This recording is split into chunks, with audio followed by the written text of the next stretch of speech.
Welcome to Donor Conception Conversations. This is a one podcast created exclusively for people who want to build their families using donor conception or already have built their families using donor conception. I'm your host. I'm Lisa Schumann. I'm an author, a researcher, and I'm the host of this podcast. And I'm here to teach you the tools and the truths that you need to have a better journey to parenthood.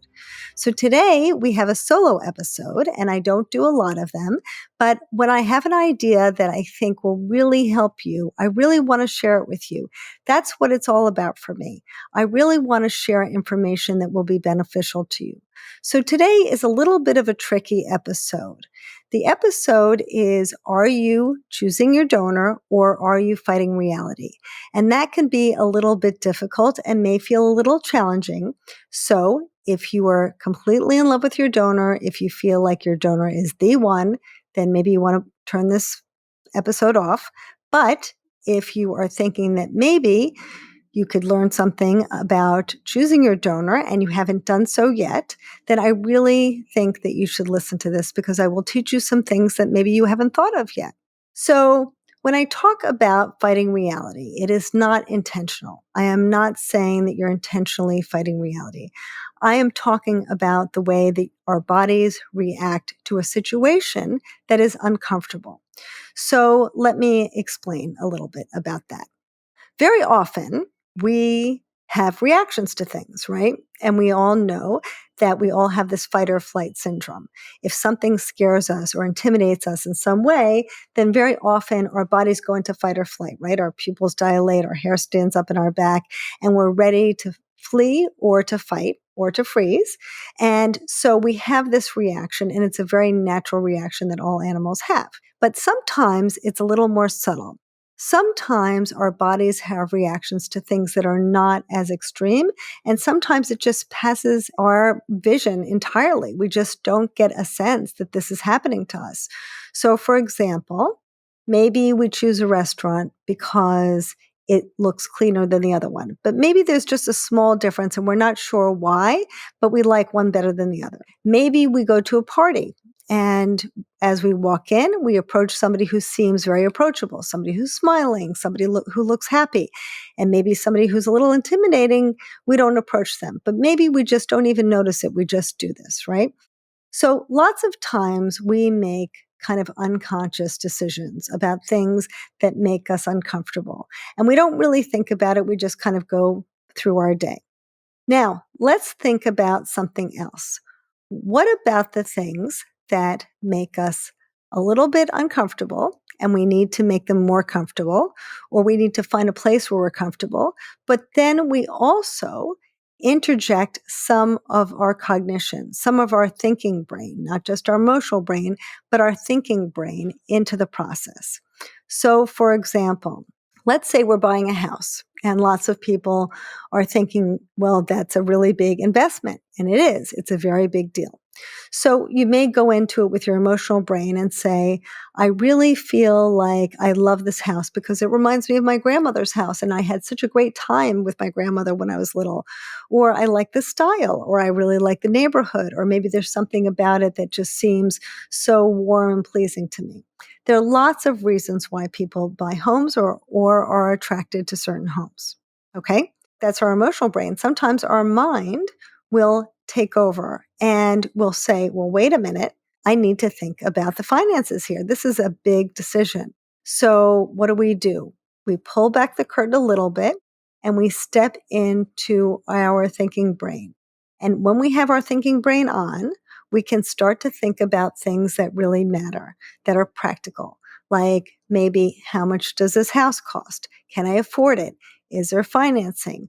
What are the taxes going to be like? Is there a good school district for my children? Is it in a neighborhood that I'm going to like?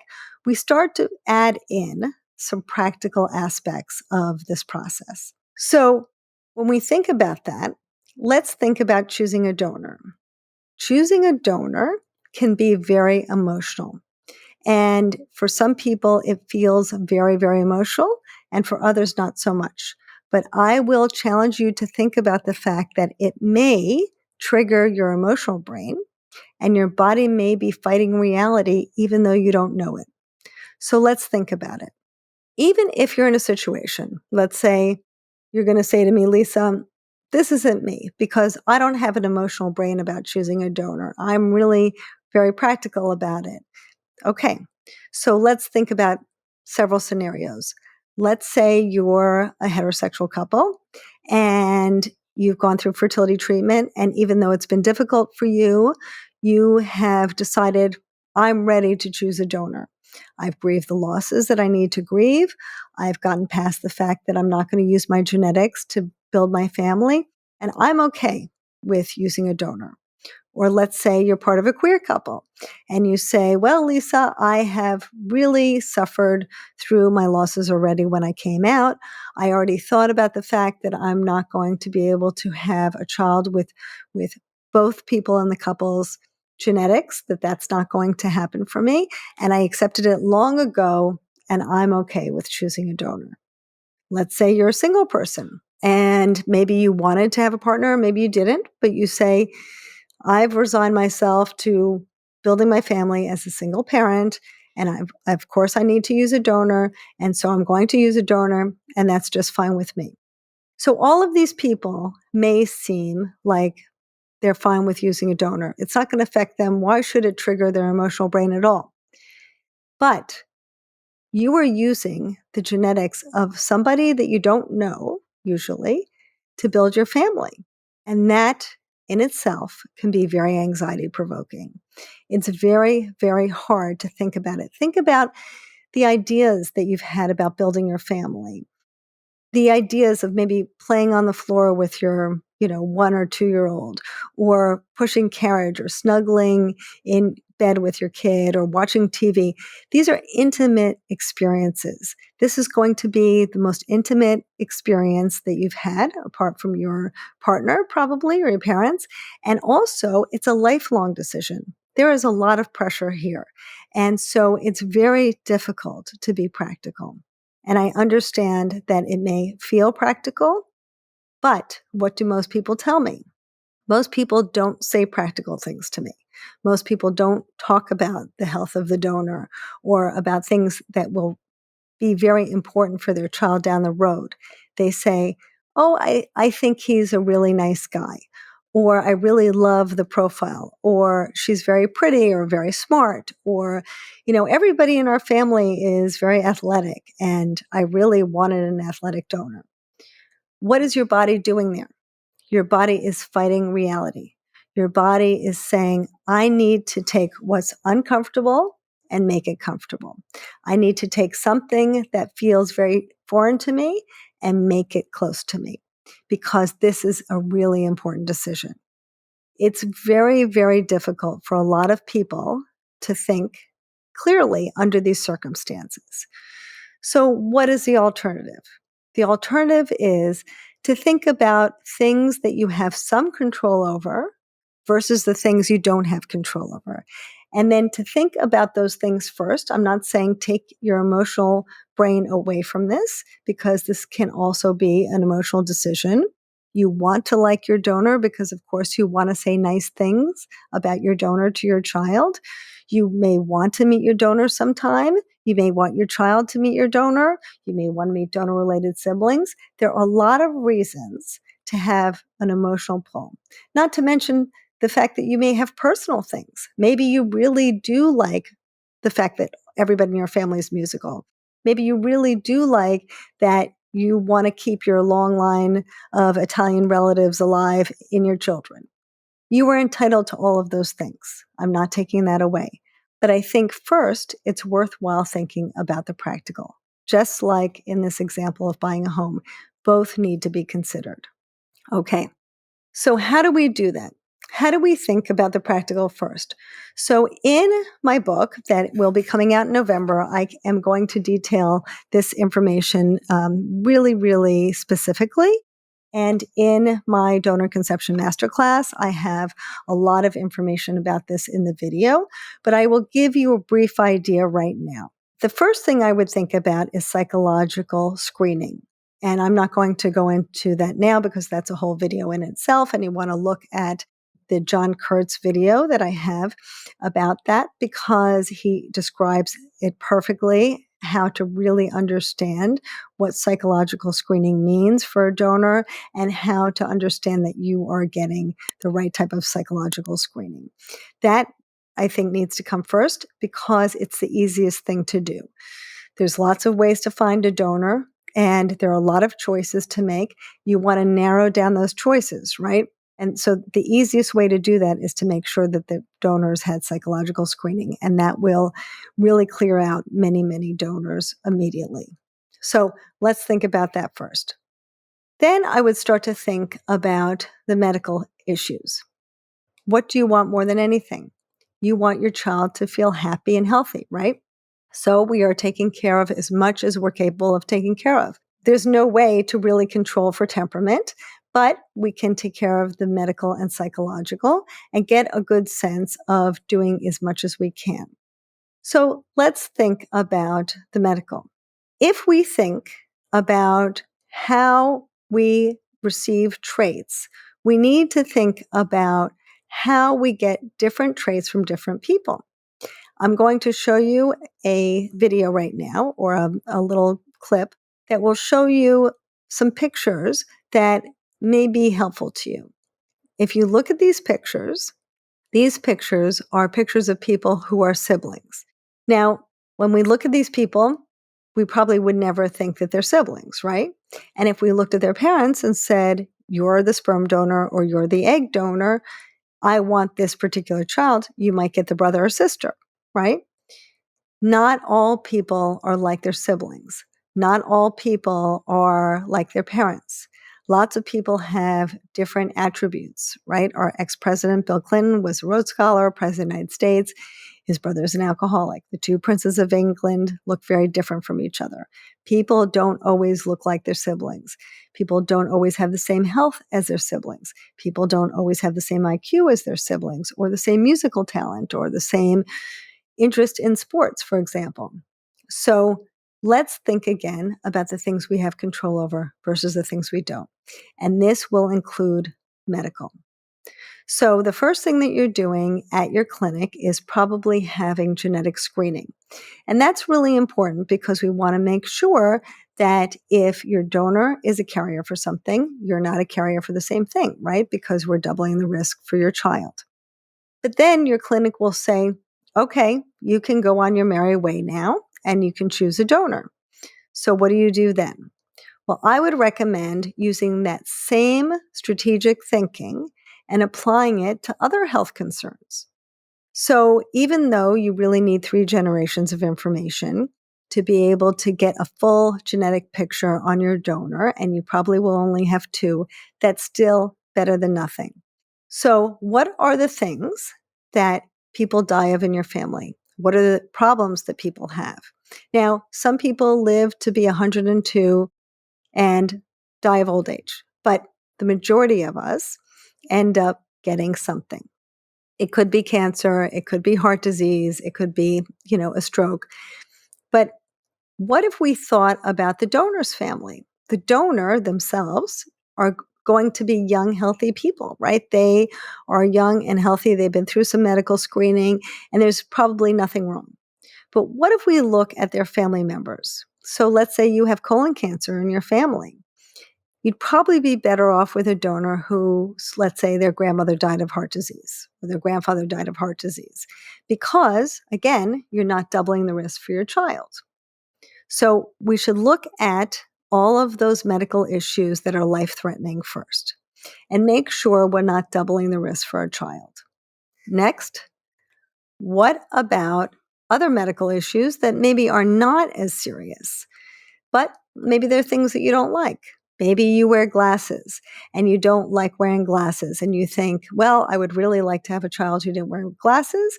So maybe you look for a donor where everyone has good eyesight. Maybe you have a propensity for diabetes or for asthma or for allergies in your family. Maybe there's some other medical issues that you prefer not to have your child inherit. And so in that case, I would look in the donor's family and see if it's there as well. So once you've gone through all of those steps, then I think the rest is gravy. If you want somebody who, let's say, is tall and slim, but everybody in the family is short and stocky, you're going to get short and stocky. So it's really important to think about the family tree. You are not choosing your donor, you're choosing their family. And so your family is going to be, if you're the genetically linked parent, is going to complement or contradict what you have in the donor's family. And you really want that to be a very good combination. So think about those things and think about how that donor's history will intersect with your family or the genetically linked partner's family before you think about those other things. And then once you've done that, you can think about the other things. And if you want to find somebody who has Irish blood and you can kind of openly celebrate all the Irish holidays because you're all Irish, that's great. If you feel like you really like somebody because they're interesting or smart or you really like their personality, that's wonderful too. And of course, ideally, if you can find somebody who also is willing to be open, that's an ideal circumstance too. So those things are great, but those things should come after the health concerns because you don't want your body to fight reality. The reality is that health is primary, and those are the things that you somewhat, and I say somewhat because it's not a guarantee, somewhat have control over. You don't have control over temperament or their looks or their IQ or musical talent. So why not think about the things that you have some control over first and then think about the other things? Your body is trying to protect you. Your body is trying to fight reality because it wants to make this an easier process for you.